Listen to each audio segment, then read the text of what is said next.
In the last lectures, we learned how to spin up that server and that we got a request object with information about the incoming request and a response object that we can use to send back a response. Let's now connect both request and response.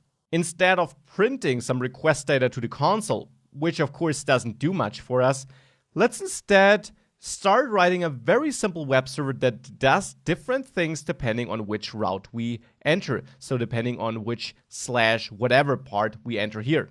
So let's say for /nothing, we want to load a page where the user can enter some data, which we then store in a file on the server once it is sent.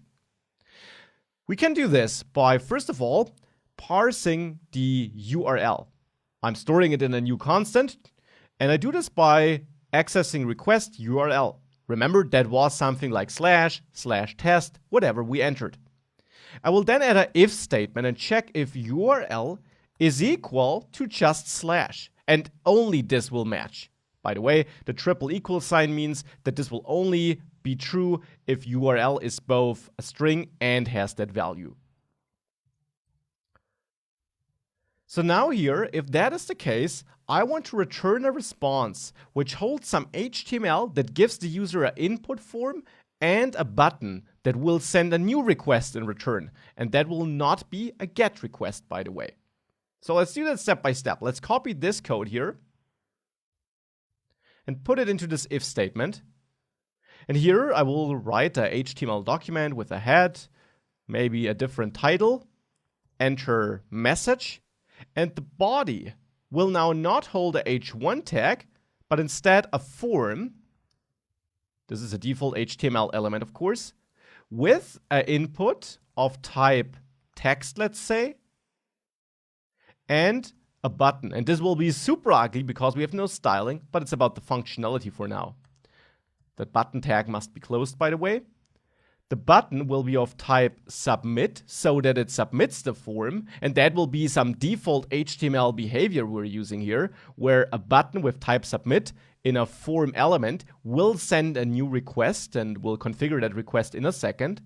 Let's first give the button a caption, send, and now on that form element here, we add an action, which is basically the URL this request, which will be generated automatically, should be sent to. And I will use /message here, and this will automatically target the host it's running on, so localhost in our case here, localhost 3000 to be precise. And then we define the method, the HTTP method that should be used. And there we previously saw, if we expand this, that we got a GET request, which is the default if we enter a URL. Well, here we're not entering a URL. Instead, we want to send a so-called POST request. There is a limited set of HTTP verbs you can use. GET and POST are the two most important ones. A GET request is automatically sent when you click a link or enter a URL. A POST request has to be set up by you by creating such a form. There also are some other ways by using JavaScript, but we'll ignore them for now. So in HTML, we create such a form and we define that the method should be POST. And this will send a POST request to /message. And the cool thing about form is it will not just send such a request, it will also look into the form, detect any inputs or related elements like selects we might have. And if we give that input a name, which we should, message, it will also automatically put that message into the request it sends to our server. So now here, when we visit just localhost 3000 /nothing, we will return a response where we render this HTML code. Now let's also put a return statement in front of res_end. This is not required to return a response, but to return from this anonymous function and to not continue this code, because we return prior to it, and this will quit the function execution. And we must do this because I told you that after res_end, we must not call any other res_writes or res_set headers. But this would happen if we not return, because then it would just continue execution with these lines. I don't want that. If we make it into the if statement, we should also quit here. We should exit out of this function.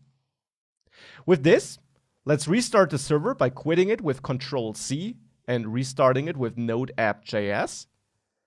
And let's reload this page on localhost 3000/nothing.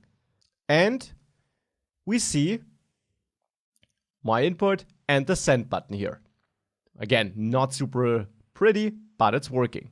Now let's make sure that if we enter something when we hit send, we see this, that we now not only see this, but that something else happens. By the way, we do see this because now the URL is /message, and /message does not make it into this if statement, and therefore this code runs.